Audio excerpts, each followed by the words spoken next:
The FBI doesn't seize phones from billionaires because of paperwork. They seize phones because they think someone committed a crime. And in September, they seized a phone from inside Mark Walter's financial empire. The same Mark Walter who owns the Los Angeles Dodgers, the Los Angeles Lakers, and Chelsea FC. And here's the part that should make you sit down.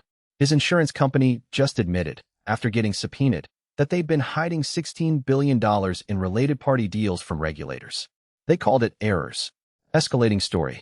Mark Walter is the chairman of Guggenheim Partners, $362 billion in assets under management. He also owns the Dodgers, the Lakers, and Chelsea Football Club in London. He is, by every measure, one of the most powerful financial figures in American sports. But right now, that empire is under federal investigation. And it started with a whistleblower. Published reporting indicates a whistleblower complaint about how Guggenheim Partners booked its revenue sparked the initial federal probe. But that was just the beginning. In February, federal prosecutors in Manhattan issued grand jury subpoenas to two insurance companies Walter controls, Delaware Life and Clear Spring Health. These aren't small operations. Delaware Life manages tens of billions in assets. They sell life insurance, annuities, retirement products, the kind of products where people hand over their savings and expect that money to be there when they need it. The kind of products where, if something goes wrong, regular people don't get their money back. And then the FBI showed up with a search warrant. They seized a mobile phone. That's not a polite inquiry. That's a criminal investigation. Pattern interrupt.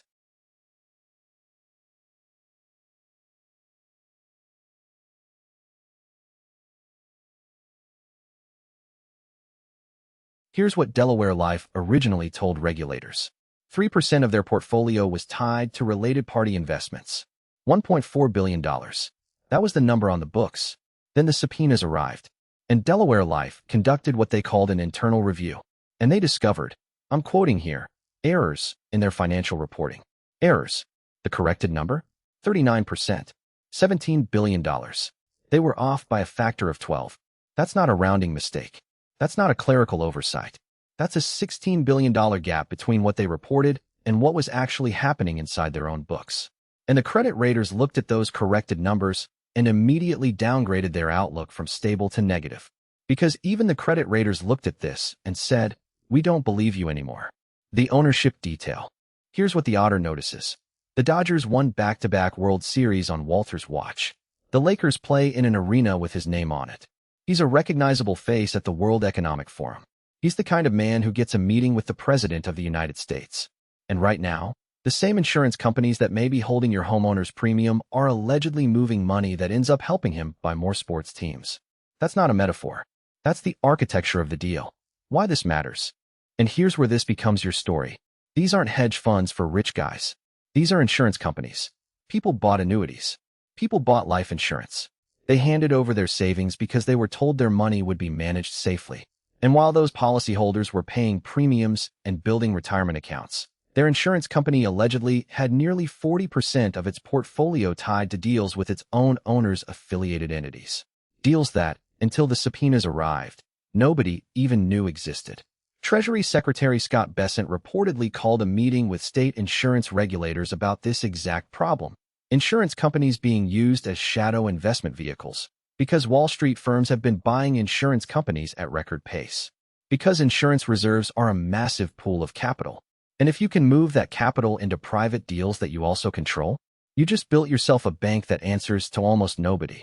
Where did the $16 billion go? That's the question. And the federal investigators are still figuring it out. Asterisk, asterisk, transition. And this is where I am going to lose it. The rant. You had one job. 1. Protect the money people saved for retirement. That's it. Not build a private credit empire on the side. Not buy every sports franchise on earth. Protect the money. And instead, you allegedly built a financial structure so opaque that your own company couldn't even tell regulators the truth about where $16 billion actually was. $16 billion. They called it errors. You know what regular people call it when they error on their taxes? Prison. You know what happens when a small business owner files the wrong paperwork? Fines, audits, potential criminal charges. But when a $362 billion asset manager errors on $16 billion in related party investments, they get a meeting, an internal review, a polite downgrade from stable to negative, and 18 months of federal investigation while they keep running the Dodgers, keep running the Lakers, and keep collecting championship rings. That's the accountability gap. That's what the structure is for. And here's the part that should make your blood boil. A whistleblower is the only reason any of this became public. Not the SEC, not the FBI, not the state insurance commissioners. One person inside the structure got angry enough to file a complaint. And that's the entire mechanism that got $17 billion investigated. If you or I wanted $17 billion investigated, we have no mechanism. We have no inspector general. We have no subpoena power. We have nothing but our own money and our own time. The people who handed us this story are the only reason we have it. And the system pays them nothing to do it. They just do it because they were there. Because they saw something wrong and decided to say something. That's the whole story. That's American financial infrastructure in 2026. One person's conscience versus $17 billion in private credit. The conscience loses most of the time. The system is built so the conscience loses. That's the design. And the system would like to keep it that way. But every once in a while, the conscience wins. That's all. Errors. The close. The deals keep cycling. The teams keep playing. And somewhere, a person is still paying premiums, still trusting the statement, still believing the number on the page. The same page that said 3% when it was really 39. Like and subscribe to find out who makes the Otter angry next. Disclaimer. All individuals mentioned are presumed innocent until proven guilty. The Angry Otter is not a licensed insurance actuary, sports team owner, or trust